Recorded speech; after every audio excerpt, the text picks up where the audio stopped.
Let me remind you, there's a wonderful show. Of course, it's back tonight, and it's back every single weekday from 8 p.m. Piers Morgan's news show, Uncensored. Let's speak to the man responsible for that title. Piers Morgan joins us live on Drive. Piers, hello, good afternoon to you. Good afternoon, Chaz. How are you? Are you an ABBA fan, thanks. Piers? Are you an ABBA fan or not?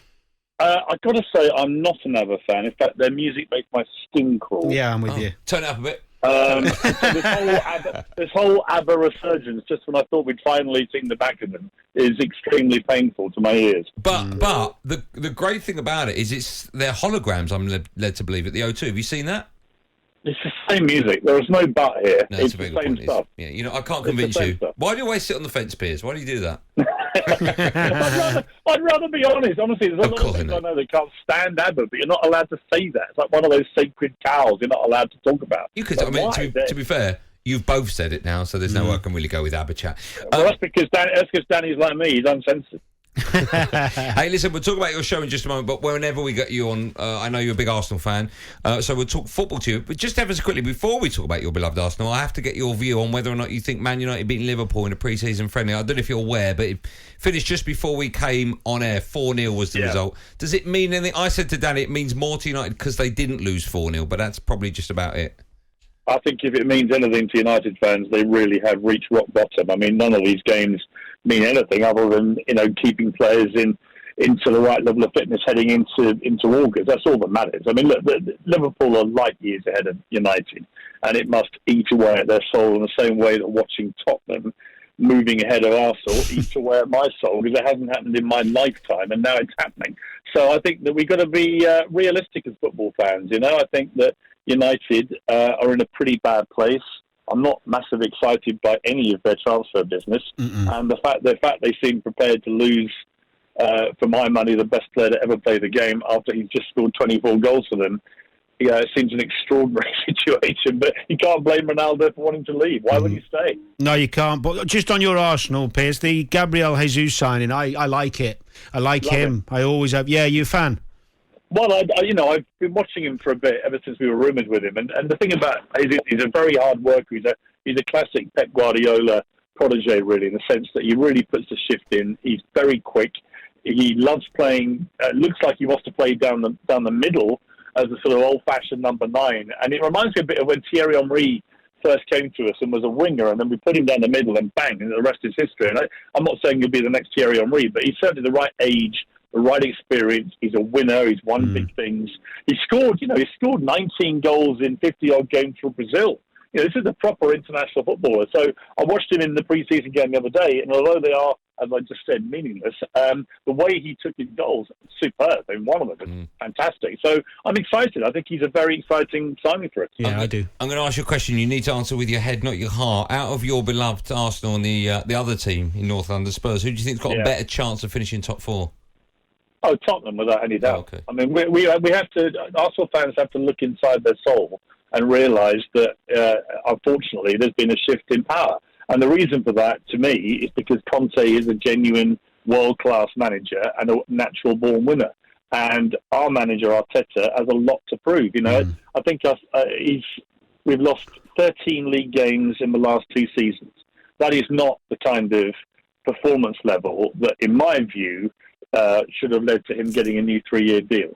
And I'm afraid I just think the jury's out on Arteta. I've seen no evidence that this much-vaunted process he keeps banging on about, and which the blinkered diehard fans are banging on about, I'm not sure where it's taking us. At the moment, we're not in the top 4. We're not in any serious European competition. It's like, well, what is this process, and how much longer does he get? He's had 2.5 years. 13 league games, 2 seasons running, we lost. In the old days, if Arsenal manager lost 5 games, they'd be out. So he needs a good start. I'm not convinced. He needs a good start, definitely. He needs a good start, but even then, let's be realistic. Tottenham, Chelsea, Liverpool, Man City, I think Newcastle are going to be very strong. That's Man United. Don't forget Man United, Piers. Well, I think the only encouragement for Arsenal is we've signed a good striker. So we've replaced Lacazette, who still hasn't scored since December the 16th last year. And also, I think that Man United, at the moment, don't seem to be doing much. Now, I cannot believe United are going to bring in this new guy they will. and not allow him to go and make some big signings. So, and I also think it depends what happens with Ronaldo. And if I were them, I would be absolutely begging him to stay, because if he took his goals out of last season, United would have been in the relegation zone. Piers, do you know Ronaldo well enough to text him and ask him? I have texted him and asked him. And what did he say? Well, we have quite a long-going dialogue. I think the thing about Cristiano is, as we know, he's a champion. You know, he's won everywhere he's ever been. And I think he was incredibly disappointed with the way United season went. Yeah, but what did he say? Season. What was the text? Yes, I'm staying. Well, I'm not going to. I don't think it'd be right for me to say. Just tell me a little bit. Rhyme it with something. Stay or go. What I would say, I think I would categorise his state of mind, and it's obviously for him to say this himself. But I would categorise his state of mind as he wants to play at the highest possible level, and right now United are not at that level. And they're not in the Champions League, and he's got to ask himself, he's got maybe 2-3 more seasons of top-flight football. He could be like Ibrahimovic, we could play till he's 40. But right now, is he going to get back in the Champions League with United, with the current squad? I don't think he is. I can't believe you won't tell me what the text said. I mean, it says uncensored here in front of me. Piers Morgan, you've censored it. Well, he actually said the best player he's ever come up against was Danny Murphy. That's not Ronaldo's number you've got. Hey, listen, just quickly, before I let you go, tell us a bit about your show. Of course, it returns tonight, Piers Morgan Uncensored. Yeah. From 8 p.m. on Talk TV, what can we expect tonight, Piers? Well, we had an amazing interview with Mickey Rourke last night, and it suddenly just got highly charged and emotional. He talked about all sorts of stuff. From, I thought most sort of amusingly, it's really caught light in America, this story. He said that Tom Cruise, in his view, is irrelevant. And what he meant was from a great actor. I said, is Tom Cruise a great actor? And he said, as far as he's concerned, compared to the actors he thinks are great, like, and he said, Marlon Brando, Al Pacino, Montgomery Clift, these guys, he thinks that Tom Cruise as an actor is irrelevant. That he's a movie star who makes a lot of money at the box office, but not a great actor. It's a really interesting talking point. He then talked about the fact that he befriended Vladimir Putin, and he went to a children's hospital with him, and he got quite emotional as he talked about what's happening in Ukraine. It was really like off the charts. And then I had to cut him off. So we then carried on, which I've never done before. We carried on the interview after we came off air for another half an hour, and it was unbelievable stuff. And he was talking about partying with Tupac and a visit by the Secret Service, which is to do with Donald Trump, which is an amazing story about the fact he's only been in love once in his life.